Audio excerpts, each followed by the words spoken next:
Comment capitaliser le savoir-faire de la femme rurale pour en faire une productrice de richesse? Nous en parlons avec Nikèse Apollonie Ngono, présidente du réseau des femmes rurales du Cameroun. Bon après-midi. Bon après-midi. Merci d'avoir répondu favorablement à notre invitation. La femme rurale représente la majeure partie de la main-d'œuvre agricole au Cameroun. Alors, dites-nous de quoi est fait son quotidien. Je tiens d'abord à vous remercier pour l'invitation.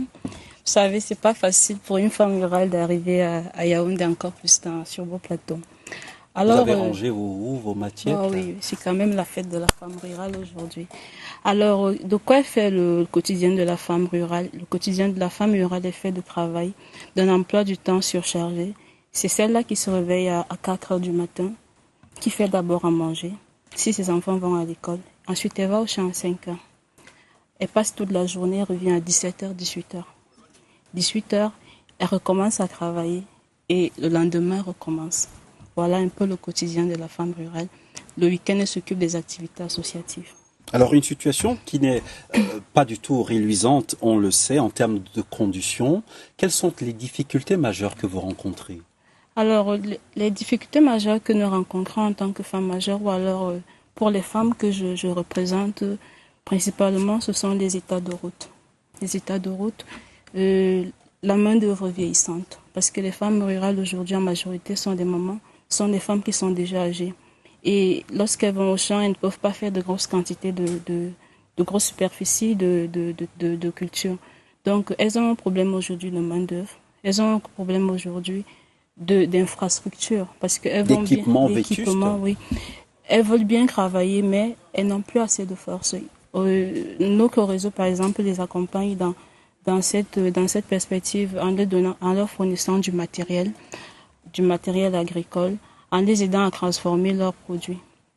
Alors, autre problème et non des moindres, le changement climatique qui bouleverse littéralement le calendrier agricole. Comment faites-vous à votre niveau pour vous adapter?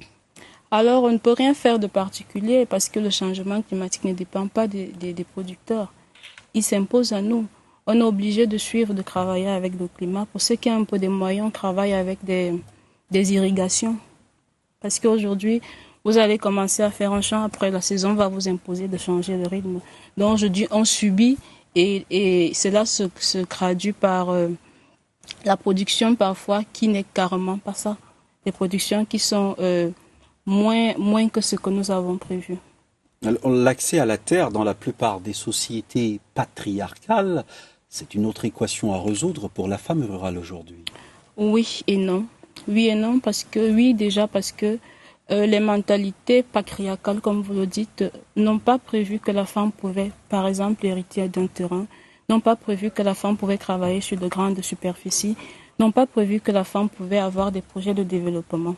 Donc aujourd'hui, dans certains tribus, dans certaines cultures, on retrouve des femmes qui ont des problèmes d'acquisition de terres.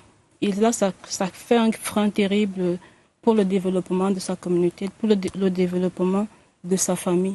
Parce que vous savez que la femme rurale représente environ 54% de la population, y compris féminine. Donc lorsque elle est autonomisée, c'est sa famille qui est autonomisée, c'est la société qui est autonomisée, c'est la sécurité alimentaire qui est bien. Donc si elle n'a pas la possibilité d'accès aux terres, c'est le pays qui va se porter mal et l'économie aussi. Est-ce qu'il y a un travail de plaidoyer fait par exemple par le réseau des femmes rurales du Cameroun pour porter ce message, faire entendre cette voix des femmes rurales? Le plaidoyer fait par nous, ce sont des sensibilisations. Nous avons des séances de sensibilisation, nous travaillons avec des chefs de village parce qu'en réalité, il y a un droit coutumier, on commence par un droit coutumier. Et en réalité, au village, c'est le droit coutumier. Après, on a l'administration qui suit.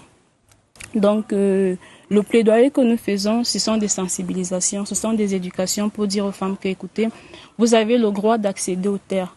Aucune loi ne dit que la femme ne peut pas hériter de la terre. Aucune loi ne dit que lorsqu'elle est partie en mariage, elle ne peut pas revenir pour occuper les terres. Donc, c'est principalement ce que nous faisons. Et vous êtes fière aujourd'hui, en ce 15 octobre, d'être appelée femme rurale, savoir que vous êtes la mamelle nourricière, j'y arrive, des grandes métropoles camerounaises. Oui, bien sûr. Bien sûr, vous savez, la femme rurale n'a pas une image créée reluisante au quotidien. Au quotidien, c'est la sueur. Au quotidien, ce sont des blessures. Au quotidien, on va dire, c'est même la souffrance. Mais lorsque elle se rend compte, on lui donne la place que elle a tout un jour, en 15 octobre, qui est mondialement connu, qu'on lui donne la place, on lui dit, écoute, c'est toi qui nourris la société, c'est toi qui contribue à l'économie mondiale.